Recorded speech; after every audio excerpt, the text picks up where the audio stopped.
E nesta terça-feira, a segunda turma do Supremo Tribunal Federal extinguiu a pena por corrupção passiva imposta ao ex-ministro José Dirceu na Lava Jato. Dirceu tinha sido condenado pela 13ª Vara Federal de Curitiba a uma pena de quase 9 anos de prisão. José Dirceu era acusado de ter recebido propina em um contrato superfaturado entre a Petrobras e a empresa Apollo Tubulars. A companhia forneceu tubos para a petrolífera de 2009 a 2012. Foram 3 votos a 2. Ministro Edson Fachin, relator do processo, votou para manter a condenação e foi acompanhado pela ministra Carmen Lúcia. A divergência foi formada pelos ministros Gilmar Mendes e Nunes Marques, além do então ministro da Suprema Corte, Ricardo Lewandowski. A nova decisão favorável ao ex-ministro de Lula na Justiça é acompanhada de perto pelo PT. Silvio Navarro, muito boa noite.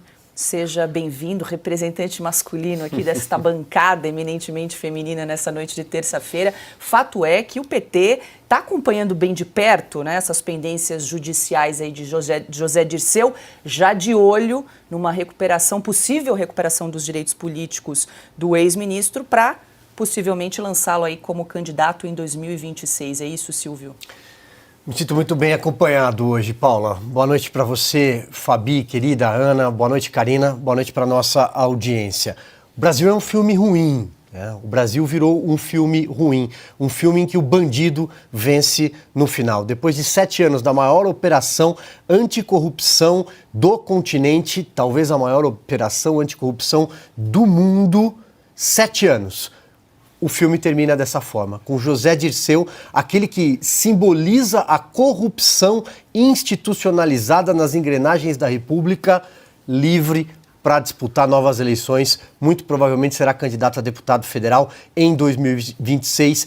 Um processo de revisionismo histórico, um processo de tentar lavar biografias, de reescrever a história. Esse processo que você citou é um processo que diz respeito ao Petrolão, investigado pela Lava Jato. Mas José Dirceu passou as últimas 2 décadas entre uma temporada na cadeia e outra. Ele já foi preso 4 vezes na vida, aliás, porque essa história começa no tal movimento estudantil na década de 60, né, em Ibiúna, aquele congresso da UNE. Mas José Dirceu, segundo o relator da Ação Penal 470, o relator do Mensalão, Joaquim Barbosa, ex-ministro do Supremo, era o coordenador da quadrilha que se instalou na República, responsável pelo núcleo político. Eram 3 núcleos no Mensalão: o político publicitário, todo mundo deve se lembrar daquela figura até histórica do Marcos Valério, Carequinha, e também o núcleo financeiro com os bancos Rural, BMG. Pois bem, se José Dirceu, que nega ser o chefe da quadrilha, não era o líder desse bando, só resta uma pessoa acima dele na hierarquia que governava o país. E eu imagino que essa pessoa, o presidente de turno nesse momento, Lula da Silva, também negue ser o coordenador do Mensalão. Um esquema para alugar legendas e comprar votos. E ele foi preso por tudo isso. Foi preso pelo Petrolão. Portanto, 4 passagens pela cadeia. Aliás, coincidentemente, ele presidiu o PT 4 vezes. Desde 1995, foi o responsável pelo trem da história que levou Lula à presidência na eleição de 2002. Foi ele que pavimentou e que construiu condições, depois de Lula perder sucessivas eleições para o PSDB, principalmente o ex-presidente Fernando Henrique Cardoso, para conseguir se instalar na República. E hoje a gente sabe como isso tudo aconteceu. E hoje a gente sabe tudo que veio depois. Porque quando o Mensalão surgiu naquela entrevista do Roberto Jefferson em 6 de junho de 2005 ao jornal Folha de São Paulo, nós estávamos diante só da ponta do iceberg do que o Petrolão se comprovou. Mas é isso. O Brasil é um filme ruim. José Dirceu está de volta e, pegando as palavras do seu enunciado, Paula, é claro que o PT está de olho. É evidente que o PT está de olho. Porque tem muito mais gente interessada em tudo isso. Tem muito mais gente interessada em voltar à cena do crime, segundo o hoje vice-presidente Geraldo Alckmin, que foi a Brasília na garupa de Lula. Pois é, Ana, mais uma derrota aí para a Operação Lava Jato. Não sei como é nos Estados Unidos, mas aqui no Brasil está cada vez mais comum a figura do descondenado, né? E agora a gente traz então essa notícia que a segunda turma do STF então extinguiu a pena, a condenação por corrupção passiva no caso do José Dirceu. Cuidado com essa palavrinha, viu, Paula? Descondenado. Daqui a pouco vem o TSE atrás de você. Tá proibido, descondenado, né? Não brinca, não brinca. Paula, na verdade, não é uma derrota para a Lava Jato. É uma derrota para o Brasil. É uma derrota para a Constituição brasileira. É uma derrota para a nação brasileira. Uma derrota histórica. Mais uma. Mais uma. Não custa lembrarmos, você mencionou os Estados Unidos, a Operação Lava Jato, os acordos de leniência assinados entre empresas envolvidas na Operação Lava Jato e o Departamento de Justiça dos Estados Unidos foram acordos na casa dos 4 bilhões de dólares. Bilhões de dólares. Como é que a segunda turma do STF vai passar uma borracha nisso? O Toffoli, né, que vive aí tentando, de qualquer maneira, descondenar os seus parceiros políticos. Como se apaga isso? Como passa uma borracha em 4 bilhões de dólares em acordos de leniência entre o respeitadíssimo Departamento de Justiça dos Estados Unidos e essas empresas do Brasil?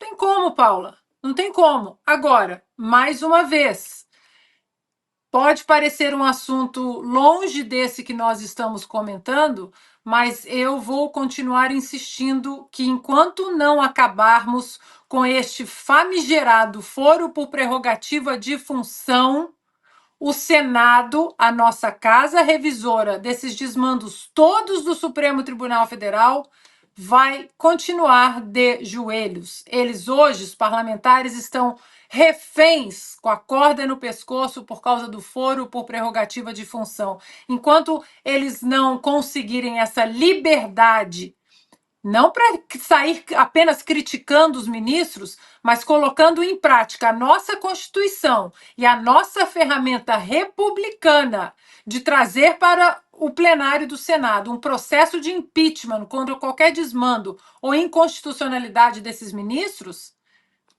vai continuar tudo da mesma maneira. Enquanto eles não estiverem livres para poder botar o dedo nessa ferida chamada STF político, porque o STF como instituição é importante para a nossa república, mas essa composição do STF é uma composição puramente política.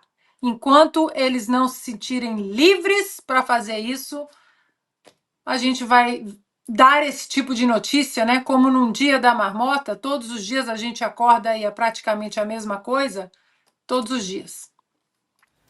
Fabi, eu quero te ouvir principalmente aí com relação à alegação da defesa de José Dirceu, que disse que a acusação, o crime já teria prescrito na época da condenação de José Dirceu. Eu queria que você explicasse rapidamente isso para a gente, essa questão. Então vamos lá, porque isso realmente é verdade. São esses casos que são midiáticos que faz a gente entender que o buraco é muito mais embaixo, que o nosso problema aqui são as leis. Então, vamos lá. O Dirceu, ele foi condenado em 16 de abril de 2009 por um crime que ocorreu nessa data. Ele teria uma prescrição do crime dele de 12 anos, porque ele teve uma condenação pelo Sérgio Moro, na vara do Sérgio Moro, há 11 anos. Isso foi revisado e passou por uma pena menor. E aí, quando ele completa 70 anos de idade, gente, porque os canalhas também envelhecem, a prescrição é contada pela metade. Ou seja, o crime de 2009 prescreveu depois de 6 anos, né? Então, já desde 2015.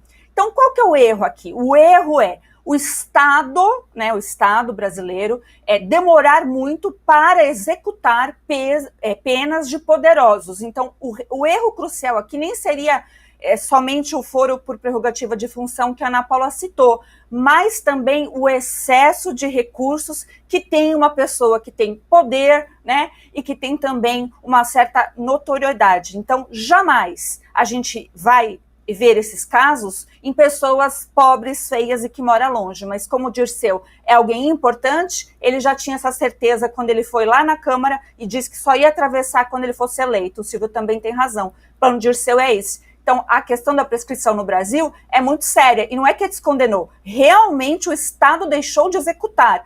Para a Justiça, esse crime ele não deve nada. Então, quem falar que ele praticou corrupção e lavagem de dinheiro por este crime mencionado, estará errando e podendo ser condenado, então, por outros tipos penais aí na nossa legislação. Esse é o absurdo que vivemos.